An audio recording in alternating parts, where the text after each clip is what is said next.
Hi, I'm Joe Graydon. I'm Terry Graydon. Welcome to this podcast of the People's Pharmacy, where we bring you the stories behind the health headlines. This podcast is brought to you by Redix Industries, makers of Utterly Smooth Body Cream. 800-345-7339, on the web at uttercream.com.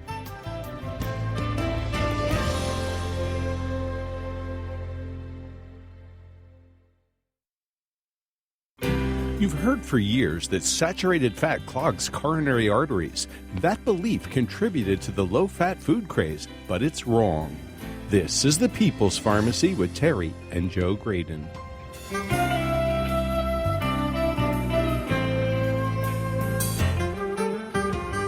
Three prominent cardiologists have written that saturated fat does not clog the arteries. Coronary heart disease is a chronic inflammatory condition, the risk of which can be effectively reduced from healthy lifestyle interventions. What does that mean for you? Another pillar of dietary advice is to shun the salt shaker. The American Heart Association thinks we should all be reducing our sodium intake to 1,500 milligrams a day.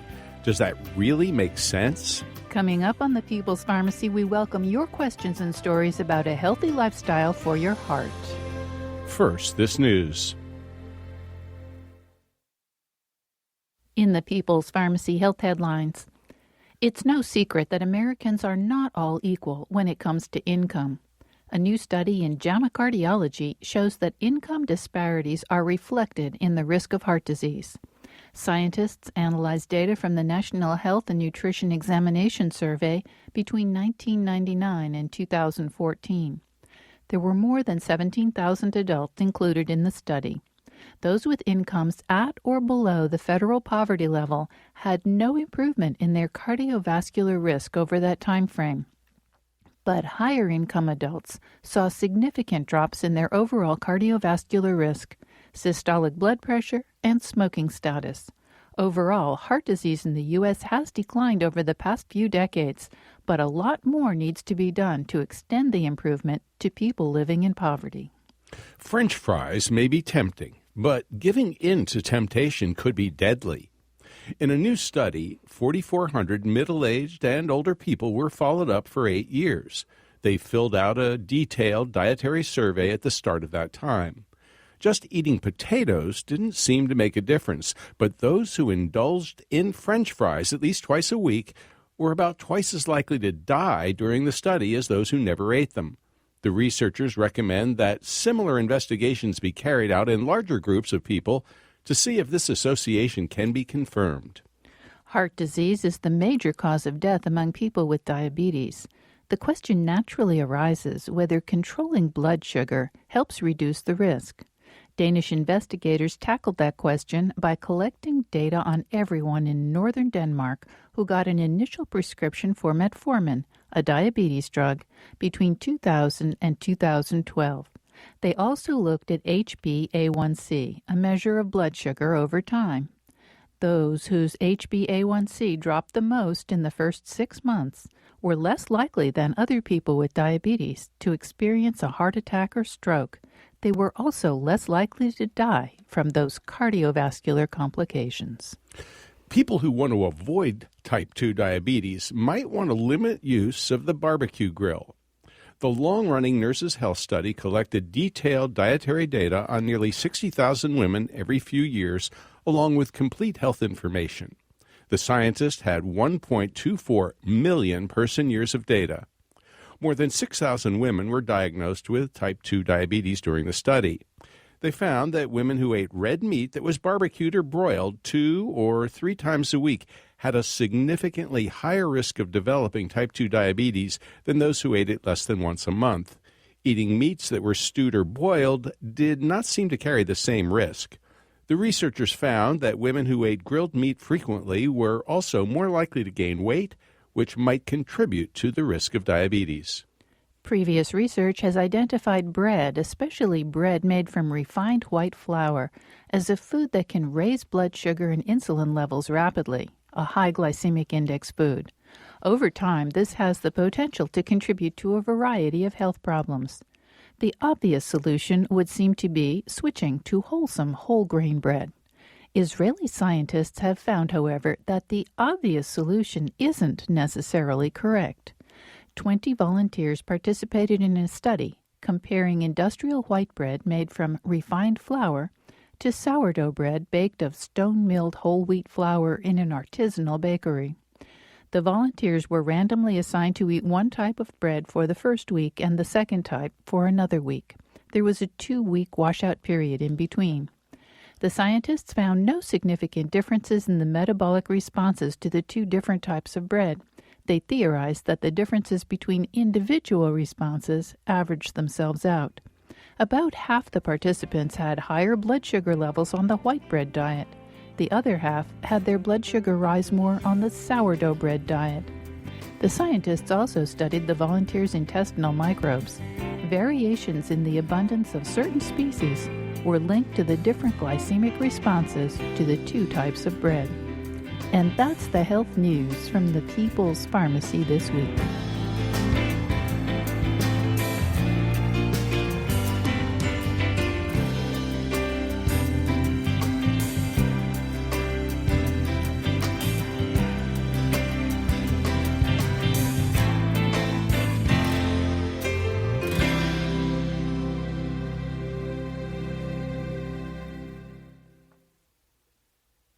Welcome to the People's Pharmacy. I'm Joe Graydon. I'm a pharmacologist. I'm Terry Graydon. I'm a medical anthropologist. Today we're talking about the health news that matters to you. Our lines are open for your questions, comments, and stories about saturated fat, cholesterol, and other cardiovascular risk factors like sodium. The number is 888-472-3366. You can also reach us with email, radio@peoplespharmacy.com, or through Twitter. We're at People's Pharmacy. Share your own story about how you have improved your heart health. You can tell us about it at 888-472-3366. Terry, for decades, Americans have been told that saturated fat is the culprit behind heart disease. Cheese and other full-fat dairy products were forbidden, so were nuts, so were eggs. But now that dietary dogma has been challenged by people like Sally Fallon Morell of the Weston A. Price Foundation, Gary Taubes, author of Why We Get Fat, and Nina Teicholz, author of The Big Fat Surprise, Why Butter, Meat, and Cheese Belong in a Healthy Diet. So what's the story on saturated fat? Well, what's interesting is a lot of people will dismiss them because they're not doctors. But guess what? Prominent cardiologists have also begun to challenge the conventional wisdom on saturated fat. So there's a really interesting article published in the British Journal of Sports Medicine titled Saturated Fat Does Not Clog the Arteries. And this was published, Terry, by some very prominent cardiologists. Aseem Malhotra is at the Lister Hospital of the Academy of Medical Royal Colleges in Stevenage at the UK. Rita Redberg is a cardiologist in the Department of Medicine at the University of California, San Francisco. She's editor-in-chief of JAMA Internal Medicine. And Dr. Pascal Meyer is Department of Cardiology, University Hospital Geneva in Switzerland, and University College London in London. He's editor-in-chief of the journal Open Heart. That's a BMJ journal. He's associate editor of BMJ and associate editor of the Cochrane Heart Group, the Cochrane Collaboration. So very heavy hitters. Heavy hitters, exactly. And this essay of theirs, by the way, you can find a link to it from our website.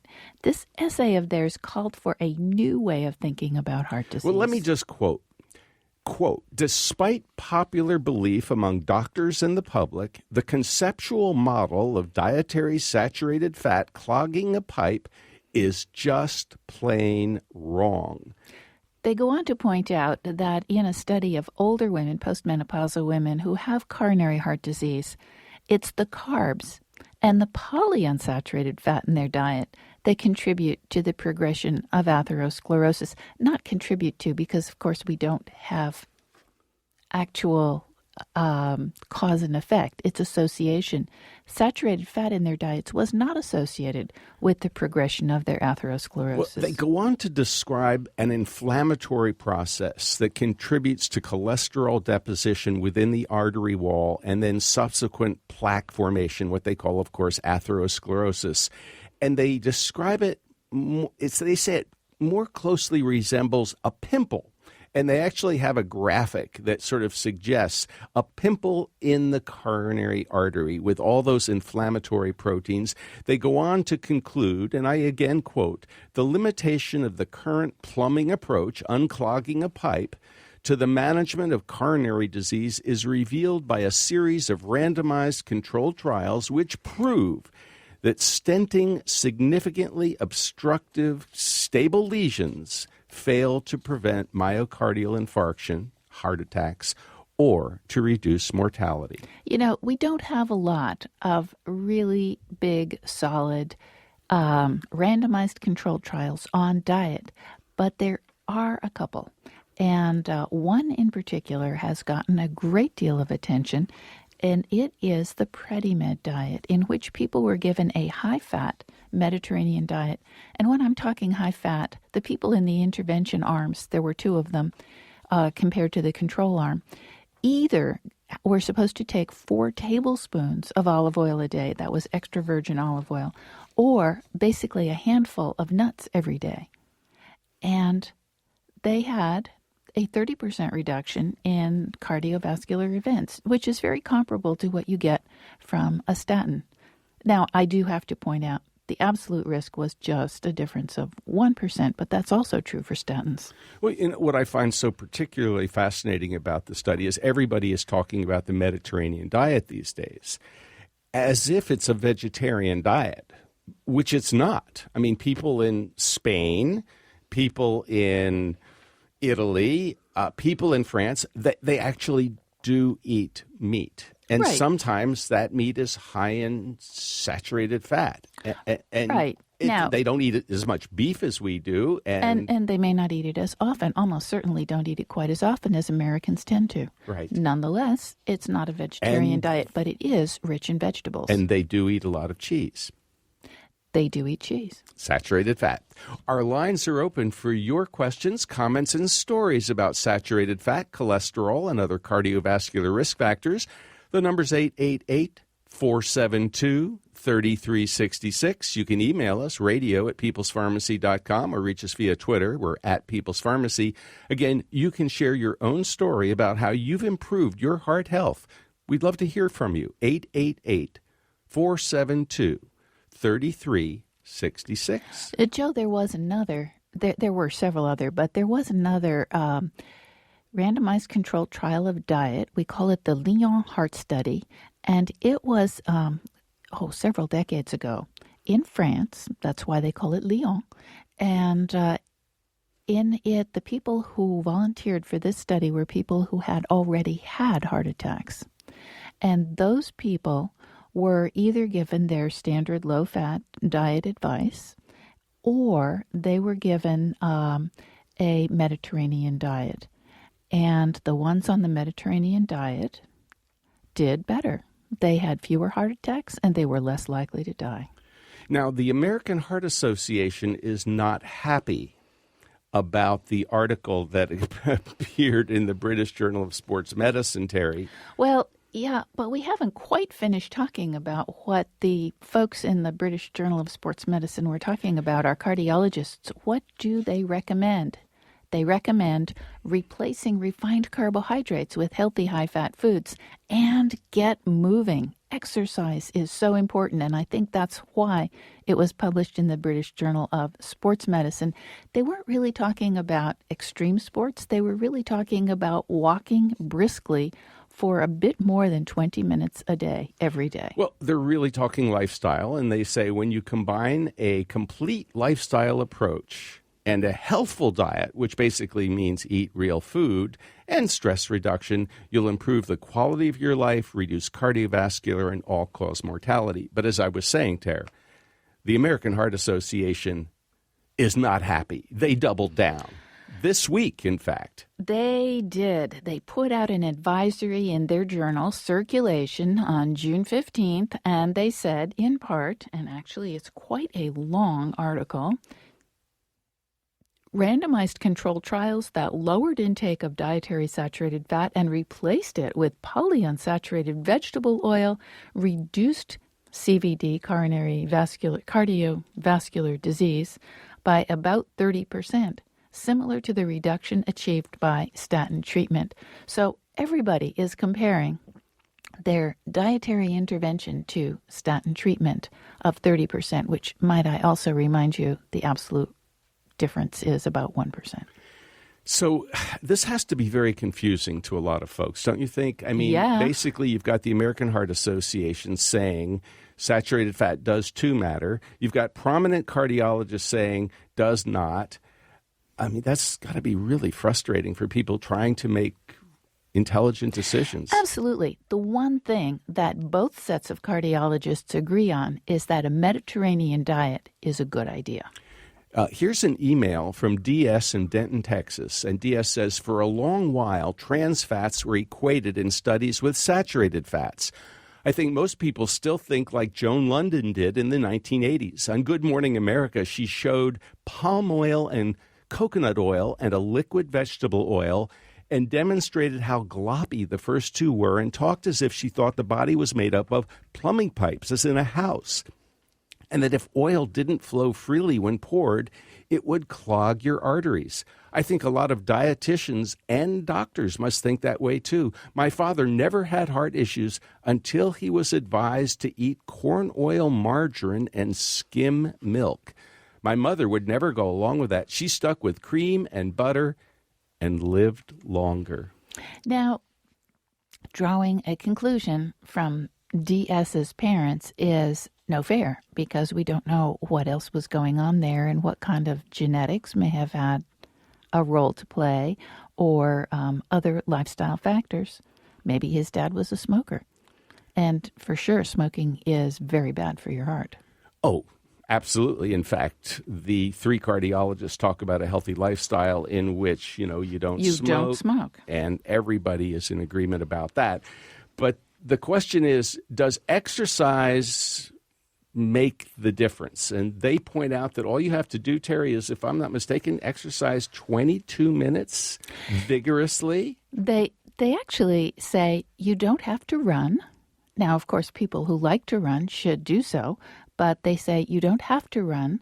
What you need to do is walk briskly, and you should walk briskly at least 22 minutes a day. Other studies have shown that, a little more exercise is better, but if you make it to that minimum, you're actually doing your body a whole lot of good. Well, we're going to take a break, but when we come back, we're going to talk about another sacred cow for cardiology. Absolutely. For as long as we've heard about the evils of sat fat, we've also been hearing that sodium is sinful. The American Heart Association has set an ideal limit of no more than 1,500 milligrams a day of sodium. That's really hard for most of us.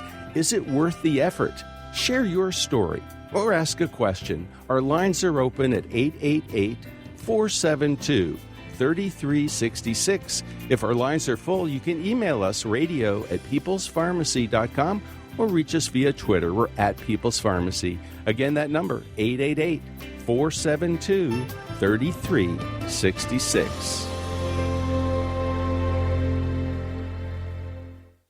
You're listening to The People's Pharmacy with Joe and Terry Graydon. If you value the health information you get when you listen to The People's Pharmacy, consider subscribing to our email newsletter. You'll get the latest health news and information on upcoming podcasts delivered to your inbox twice a week. Look for the link at peoplespharmacy.com.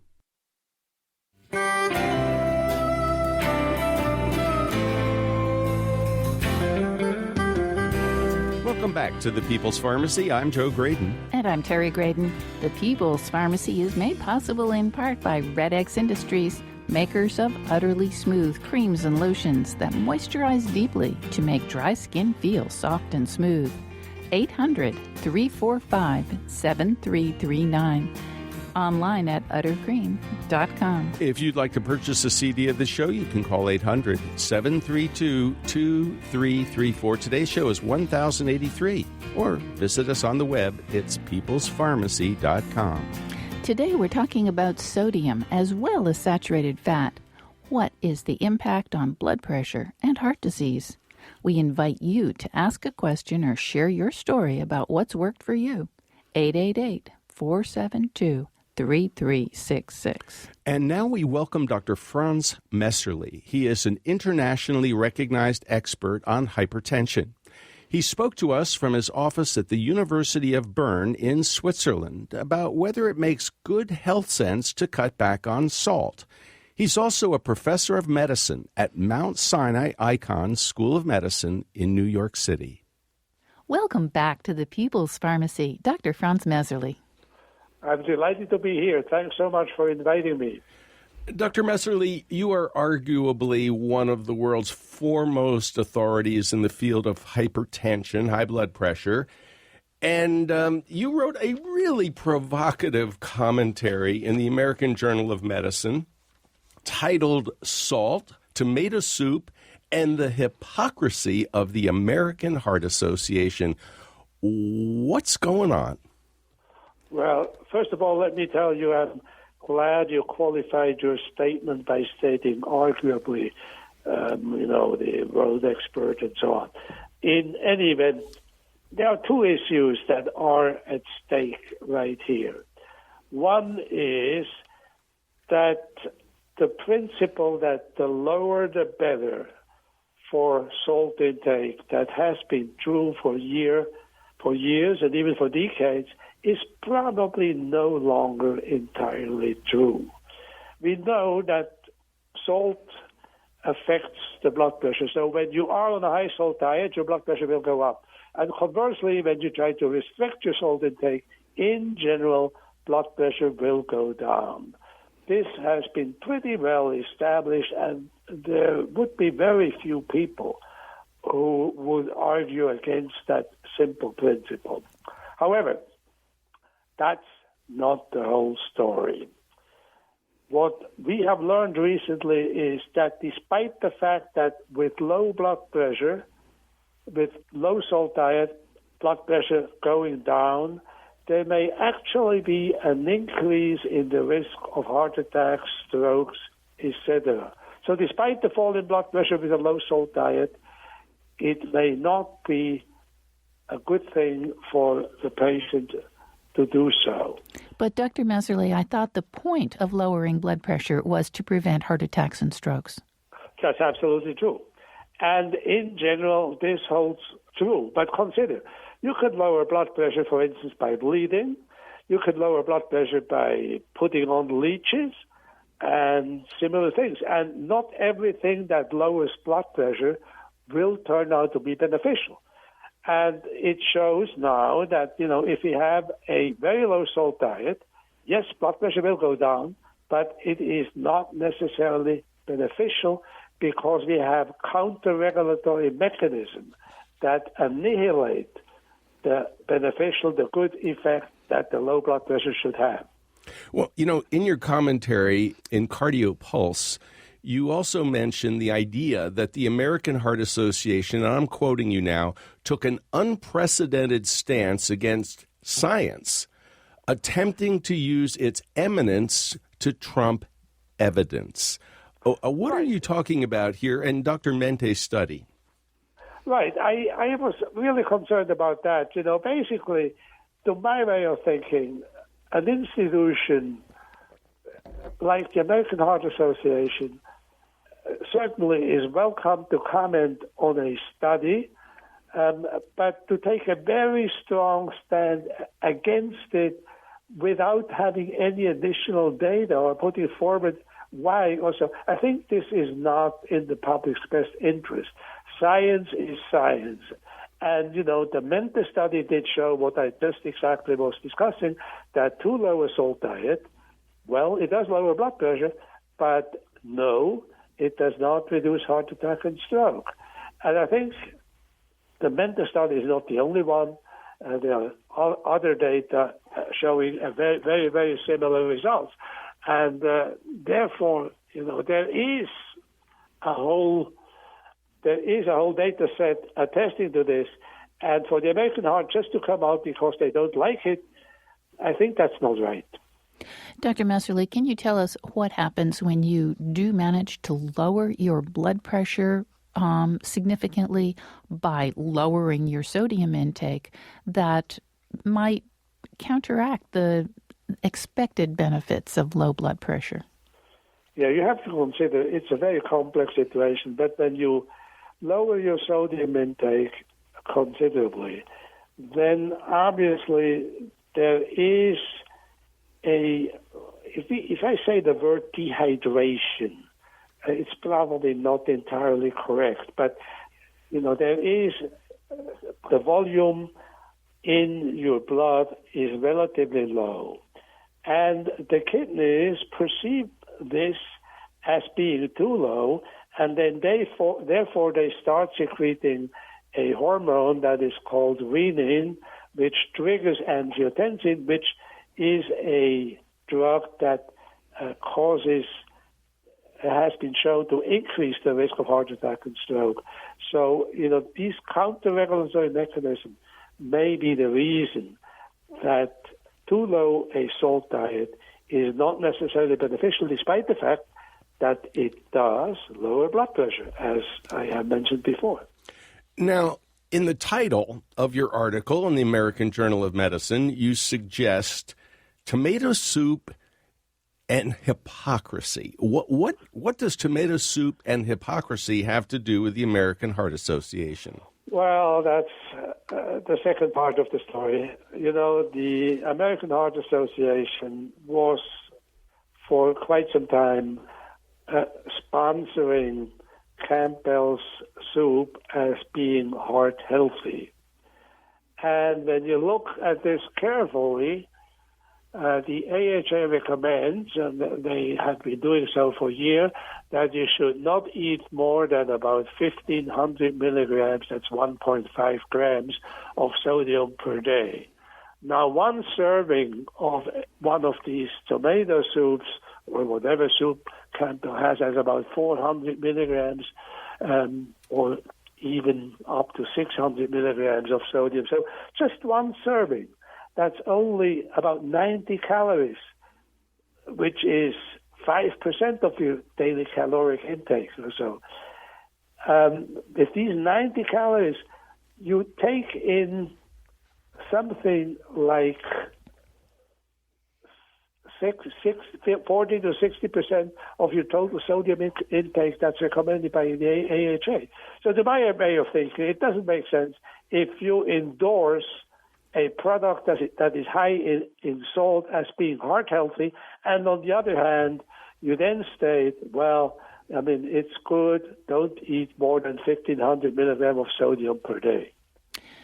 Dr. Messerly, I wonder if we can acknowledge that this is a complex situation and try and figure out what sorts of advice we should give our listeners. Because, of course, people who are listening, some of them may be trying to follow a very low sodium intake.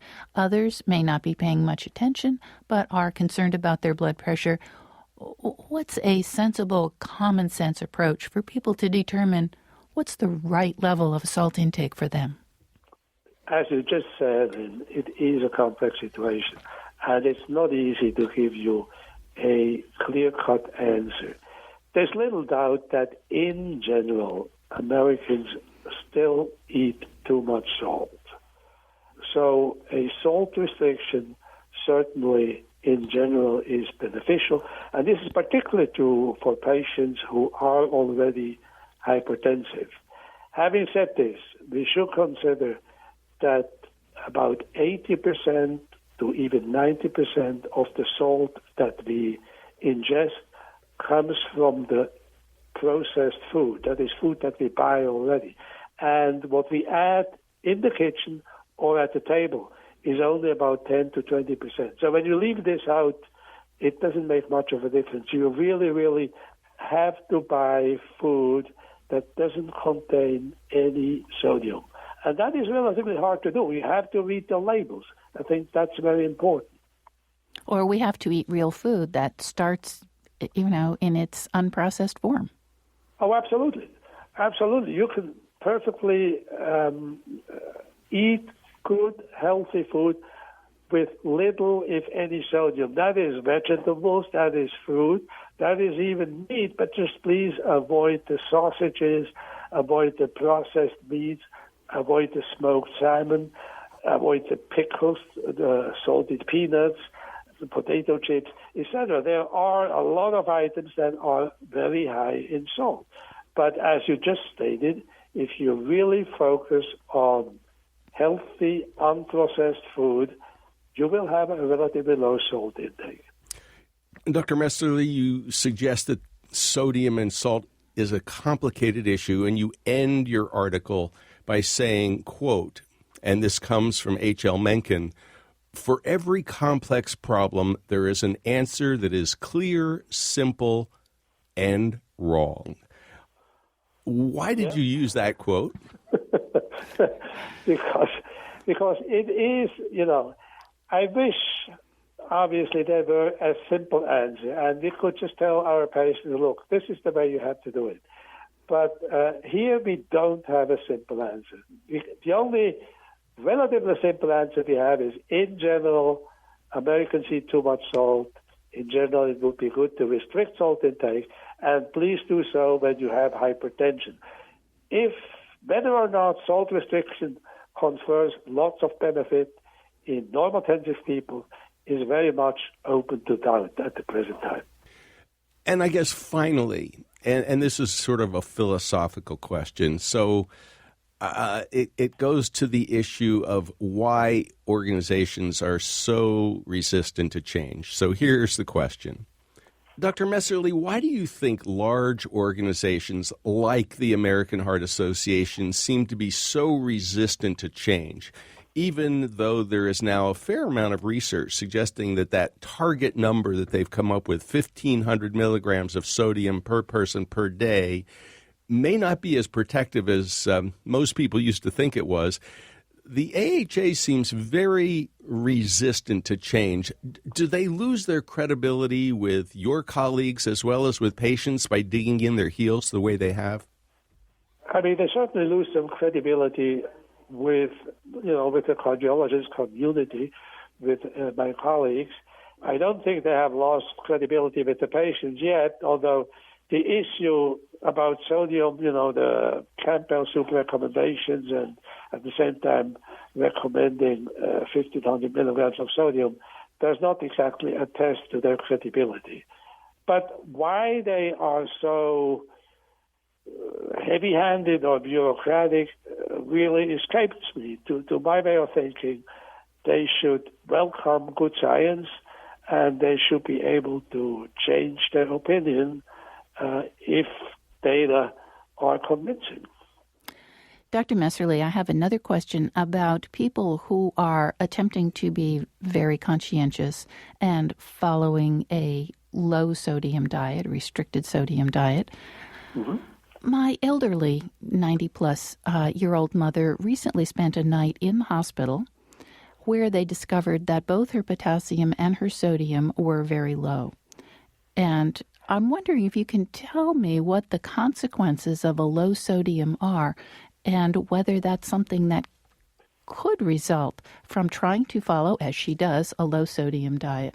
And she's also taking a traditional diuretic, Dr. Messerly. Hydrochlorothiazide, yes. I just wanted to state that we know that hydrochlorothiazide, and for that purpose, all the thiazide diuretics can cause hyponatremia. That's a low sodium. And this is particularly true the older you are, and it's particularly true more in women than it is in men. So what you observed in your mother is not that surprising. A low-salt diet per se practically never leads to a low sodium in the blood or a low potassium or high potassium in the blood. A low-sodium diet, unless it's really, really extreme and you only eat bananas and nothing else, in general, is extremely well tolerated. But when someone is taking a diuretic, they may end up, as you described, with hyponatremia, low sodium. And what are the consequences? In Terry's mom's situation, she became a little confused and a little weak and just not herself. Mental confusion, weakness, and even more severe neurologic deficits happen when sodium is too low. And it's also important that once sodium is low, that you don't really correct the situation too fast, because this may cause even more problem. So clearly, too low a sodium is no good, too high a sodium is no good. We need to keep it right in the middle where it should be. And that's the challenge for all of us. Absolutely. You're correct. Dr. Messerly, you have been one of the few voices who has been out there for the last couple of decades warning about beta blockers as the first-line approach to treating high blood pressure. And you've suggested that there may be better ways to start that treatment. And yet, to this day, beta blockers are still prescribed in huge quantities, in particular metoprolol, but atenolol as well, and the old-fashioned one, propranolol. I'm just curious, where do you stand these days on beta blockers as first-line treatments for hypertension? My stand is essentially unchanged. Beta blockers should never be used as initial therapy in hypertension, except perhaps when there is an additional indication for the beta blocker, such as a patient who has suffered a recent myocardial infarction or so. But even then, I would separate the two issues. There is the post-infarction situation, and there is the hypertension, and they should not be covered with the same drug. You should not do a 2-for-1, a 2-for. That's not the way to go. You want to give a drug that has been shown to reduce morbidity and mortality in hypertension, such as an ACE inhibitor, such as a calcium antagonist, such as a thiazide diuretic for the hypertension, and you give a drug for the post-MI situation, which can be a beta blocker, of course.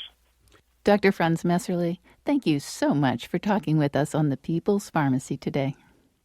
Delighted to be here. Thanks so much for inviting me. You've been listening to Dr. Franz Messerly, an internationally recognized expert on hypertension. He spoke to us from his office at the University of Bern in Switzerland.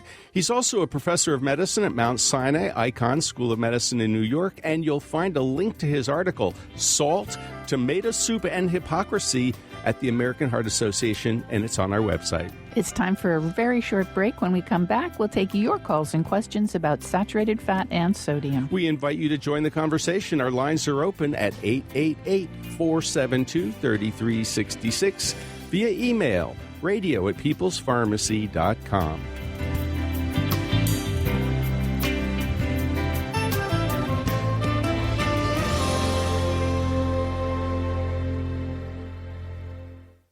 You're listening to The People's Pharmacy with Joe and Terry Graydon. If you're enjoying this People's Pharmacy podcast, why not head over to our website where you'll find a wealth of information on medications, conditions, home remedies, and ways to keep yourself healthy. You'll find it all at peoplespharmacy.com.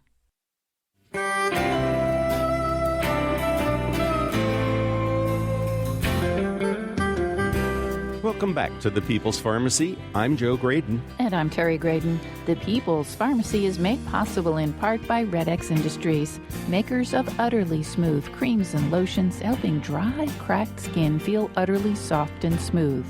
800-345-7339. The website, uttercream.com. If you'd like to purchase a CD of this show, you can call 800-732-2334. Today's show is 1083, or visit us online at peoplespharmacy.com.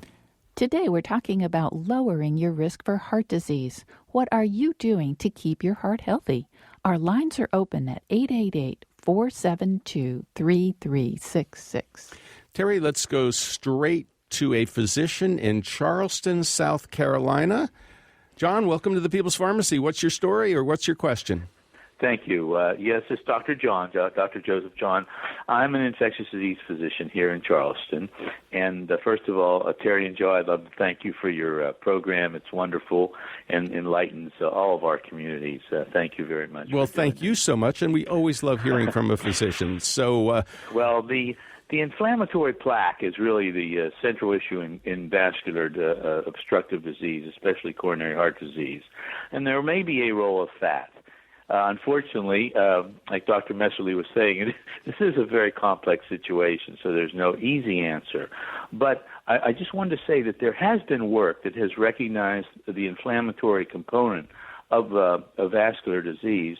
Investigators like Maria Lopez Varela here at RVA and the Medical University here have investigated inflammatory plaques and the role of fat for many years and have retained their NIH funding. So there are federal agencies that take this seriously, as the first speaker I think was talking about.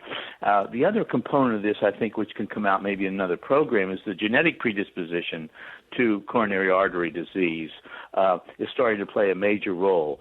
I think of this as a combinational disease between fat deposition, inflammatory components, and our own innate immune response.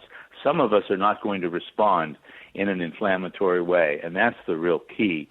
So that from an infection point of view, we already know that herpes viruses and chlamydia and Helicobacter have all been implicated in initiating these plaques, which then may have fat as part of their of the continued pathogenic response. And that's what I wanted to say, and I was wondering if one of the physicians might want to comment on the relative multiple components that go into forming a plaque, and once it gets complicated, then causes real disease for patients. Well, Dr. Joseph John, I think that they would, if they were here, agree that that it is a complicated situation, and that people do respond differently. But I think that there are some simple, basic things that we all can do to kind of tip the balance in our favor. And that's really what they were talking about. The not smoking, because, of course, smokers have a much more inflammatory response to almost everything. The exercising, which tends to lower our inflammation. And it appears that a Mediterranean-style diet also lowers inflammation. So I think we're all in agreement, and we really appreciate your call today. Thank you so much for joining the conversation. Thank you for your work. Bye-bye. Bye. Joe, we have an email from another physician, Dr. Javier Prida from the University of South Florida, Morsani College of Medicine in Tampa, has emailed to add to the heterogeneity of causation of cardiovascular disease, which is what we were just talking about. It's complicated. He says, read about this ethnoanthropologic study of the Chiman tribe in Bolivia. And you'll recall I was talking about that the other day. He says there's a discordance between the inflammation and the coronary calcification. They had very little coronary calcification. They had pretty high inflammation.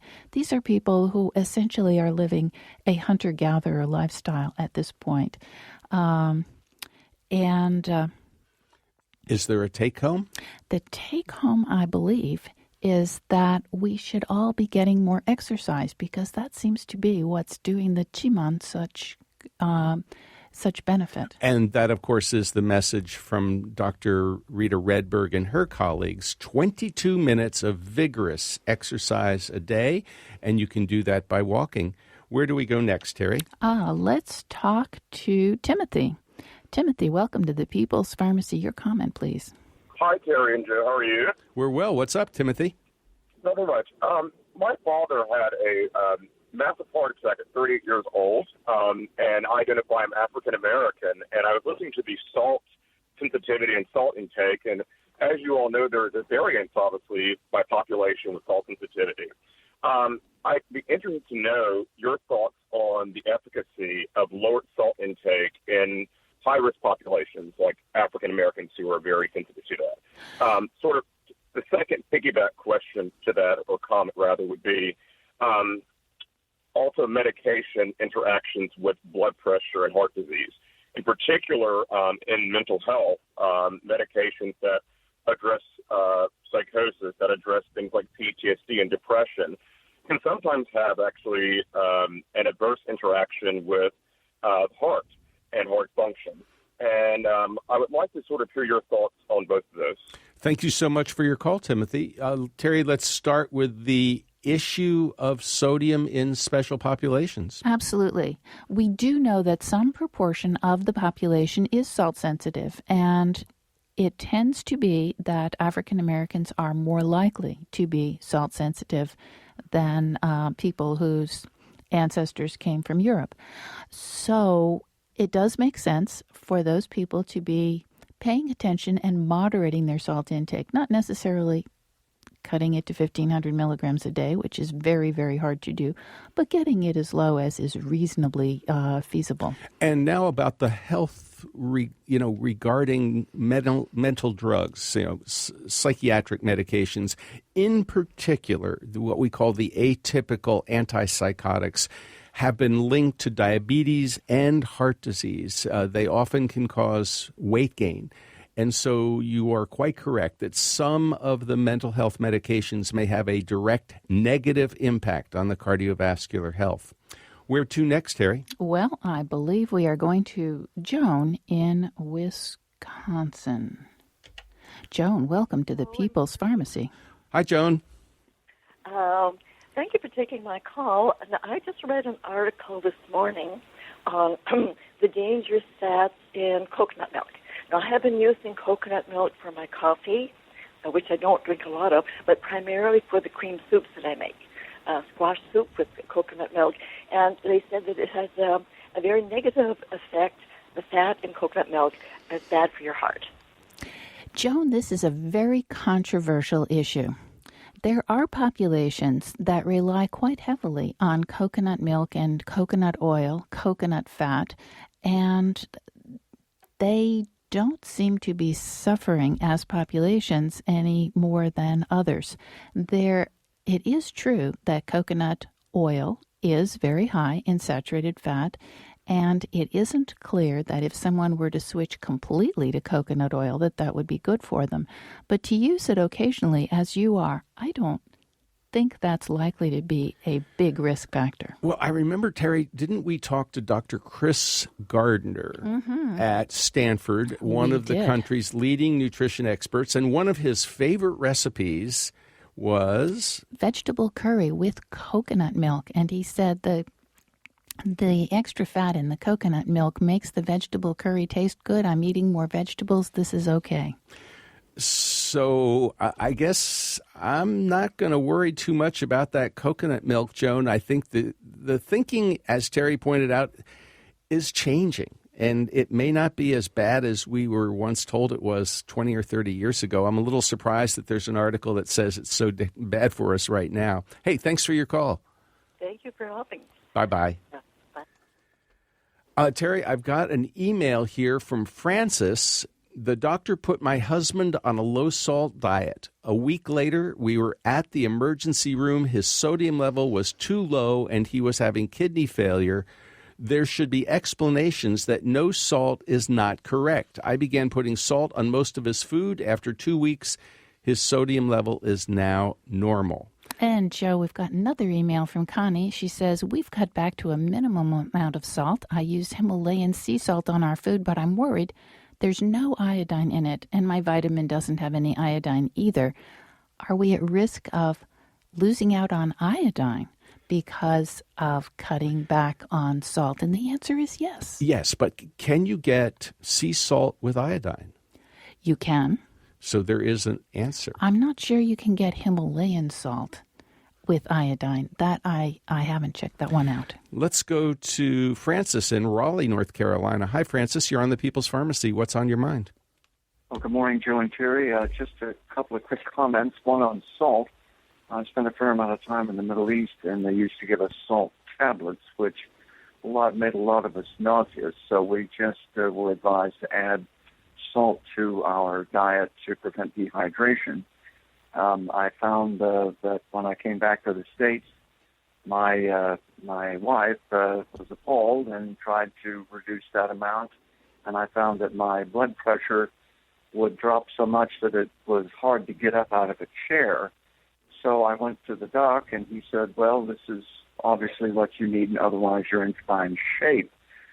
Second thing, on the subject of cholesterol, I prepare a cheeseburger of lean meat and mozzarella or cheddar with sauerkraut, jalapenos, and the seaweed in it, and it's a wonderful morning breakfast, also topped off with an egg in the microwave.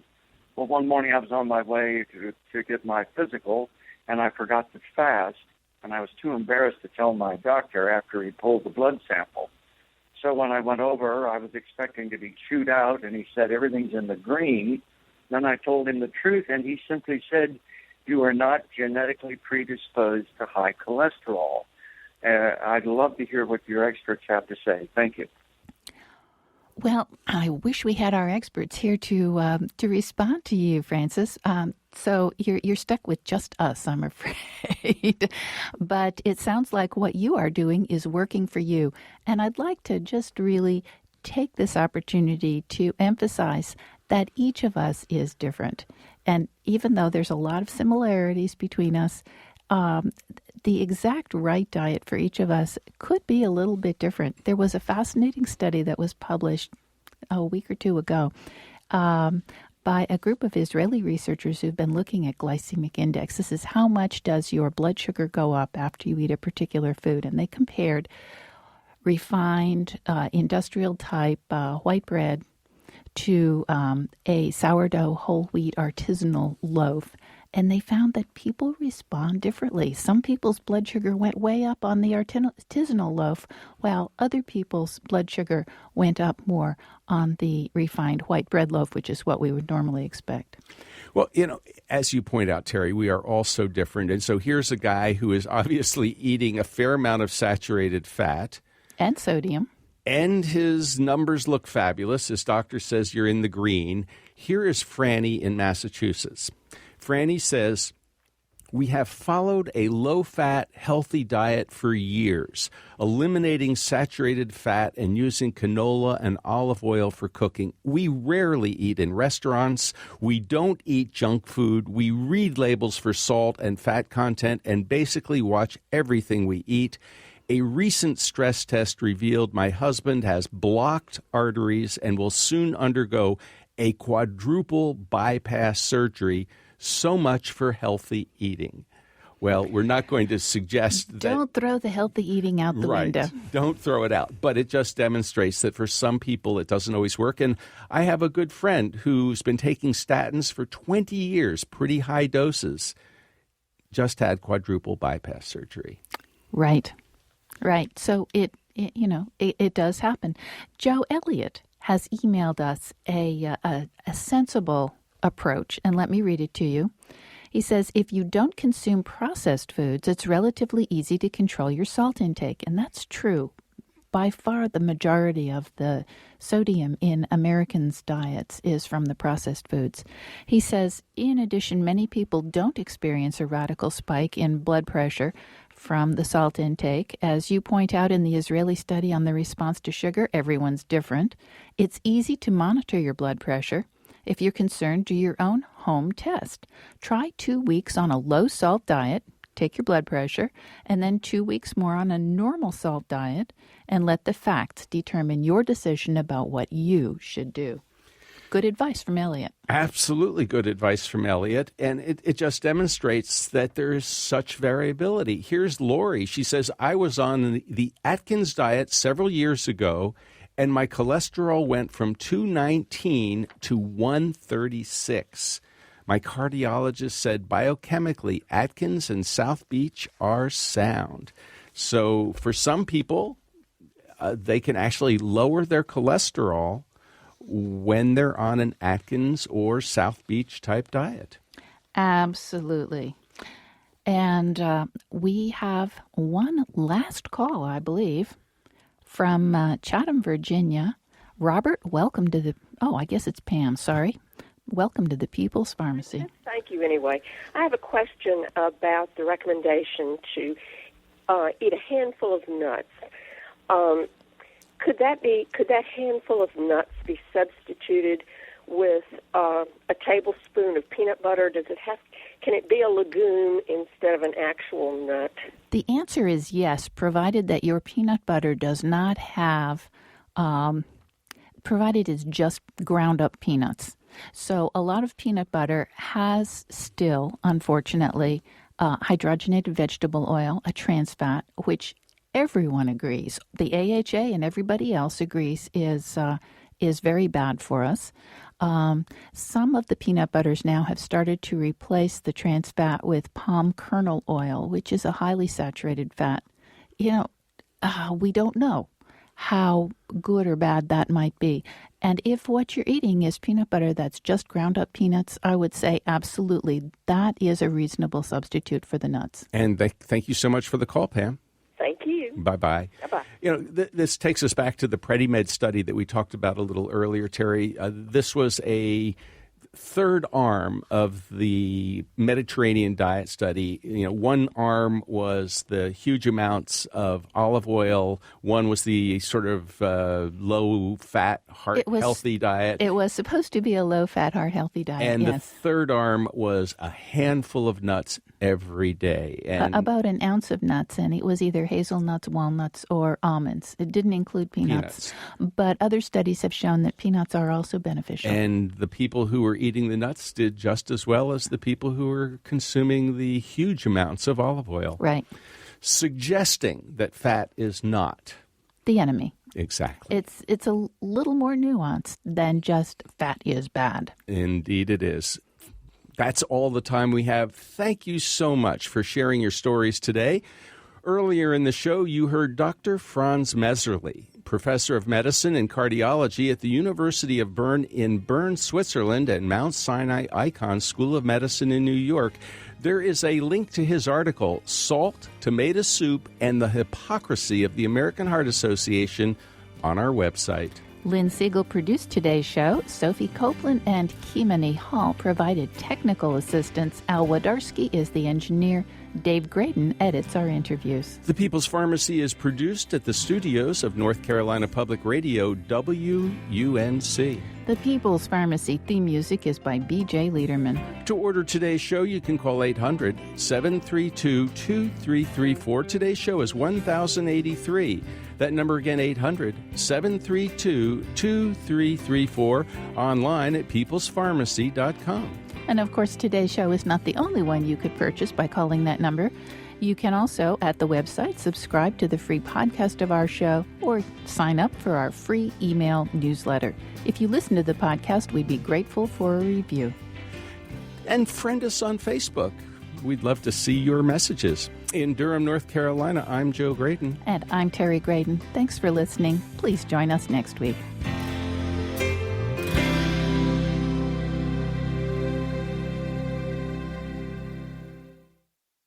We hope you enjoyed this podcast.